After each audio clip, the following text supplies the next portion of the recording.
I have gone down. I'll pause it right here. I've gone down. I found my hole. I looked around. I came back out. Placed the over tube. I'll talk about the over tube. It's not necessary. It's definitely not needed on when you're placing them through rectum. The anus for colon ones, I would always use it when I'm doing EGDs, and I'll talk more about that later.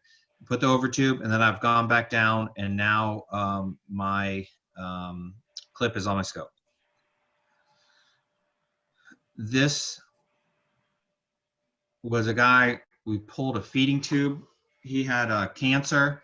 He had a feeding tube. He didn't need it anymore. See it puckering right there? You kind of saw, that's the best part. This granulation tissue, little distractor. Saw the hole, sucked it up into it. Everything kind of gets crazy because you're sucking water and bilious stuff. Deployed the clip, and then I'll show you some better pictures later. Now the clip is on. I pull back out. This is one which was a good success story. He had was still leaking minimal stuff out of his place where he had pulled his PEG.